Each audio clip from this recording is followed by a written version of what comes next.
Hi అండి అందరికీ. అందరూ ఎలా ఉన్నారు ఫ్రెండ్స్? బాగున్నారా ఫ్రెండ్స్? మేము కూడా చాలా బాగున్నాం ఫ్రెండ్స్. ఈరోజు ఈ వీడియోలో అయితే నేను ములక్కాయ కోడిగుడ్డు కర్రీ చేస్తున్నాం ఫ్రెండ్స్. యాక్చువల్గా అయితే ఈ కర్రీ మా బుజ్జి చేయాల్సింది. తనకు అర్జెంట్ వర్క్ ఉండి బయటకు వెళ్ళింది. సో నేనైతే ఇక్కడ ములక్కాయ ఎగ్ కర్రీ అయితే చేస్తున్నాను ఫ్రెండ్స్. Hi friends.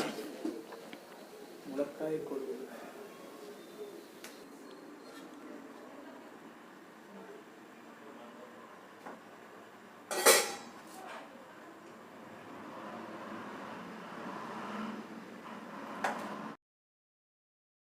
కడాయి అయితే పెట్టుకొని 3 టేబుల్ స్పూన్ల ఆయిల్ అయితే వేస్తున్నాం ఫ్రెండ్స్.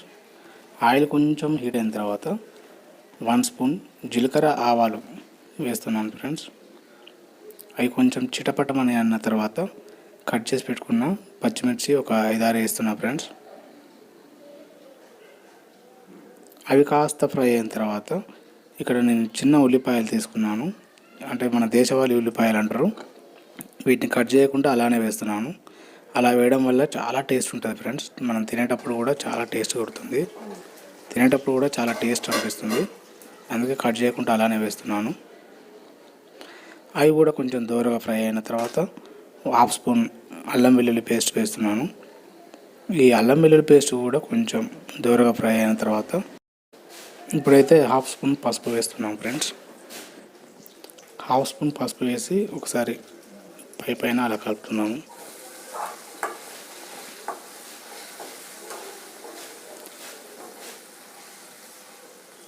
ఇప్పుడైతే కట్ చేసి పెట్టుకున్న ములక్కాయలు అయితే వేస్తున్నాం ఫ్రెండ్స్. ఈ ములక్కాయలు బాయిల్డ్ కర్రీ చాలా బాగుంటుంది ఫ్రెండ్స్. టేస్ట్ మాత్రం భలే ఉంటుంది. మీరు కూడా ఒకసారి తప్పక ట్రై చేయండి.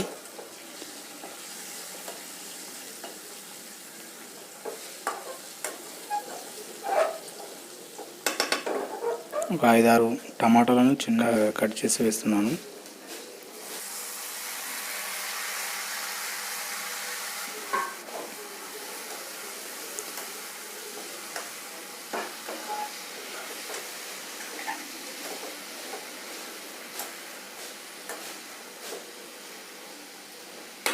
ఇది కొంచెం ఉడకాలన్నమాట. ఒక 2-3 మినిట్స్ అలా ఉడికించిన తర్వాత ఇంకా తొందరగా ఉడకడానికి 1 స్పూన్ సాల్ట్ అయితే వేస్తున్నాం ఫ్రెండ్స్. అలాగే 1 స్పూన్ కారం వేస్తున్నాను. కారం కొంచెం ఎక్కువ కావాలనుకున్న వాళ్ళు ఇంకొక 1/2 స్పూన్ యాడ్ చేసుకోవచ్చు.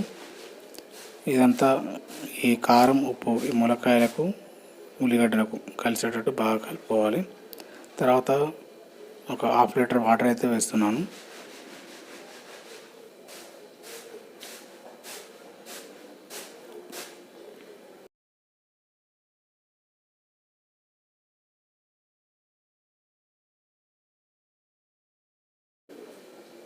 ఇప్పుడు ఈ ఉల్లిగడ్డలు టమాటాలు ఈ వాటర్లో చాలా వరకు ఉడకాలి.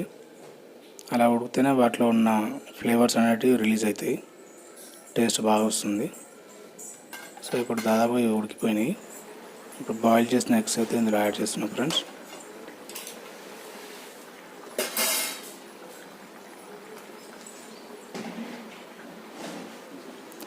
నాకు కుకింగ్ చేయడం అంటే చాలా ఇష్టం ఫ్రెండ్స్. ఎప్పుడు టైం దొరికితే అప్పుడు నేను కుక్ చేయడం చాలా ఇంట్రెస్ట్ చూపిస్తాను.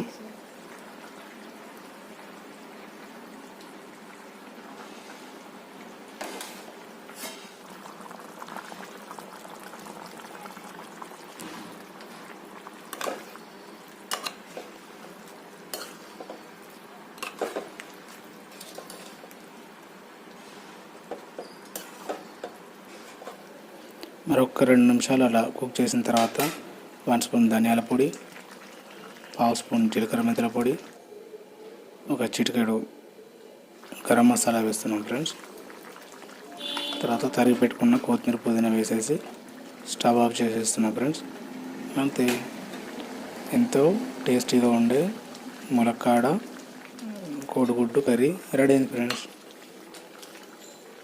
మీరేం కర్రీ చేస్తారు ఫ్రెండ్స్? కామెంట్లో చెప్పండి.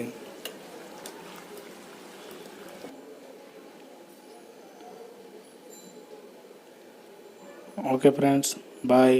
ఈ వీడియో చూసినందుకు మీకు అందరికీ ధన్యవాదాలు ఫ్రెండ్స్. Thank you.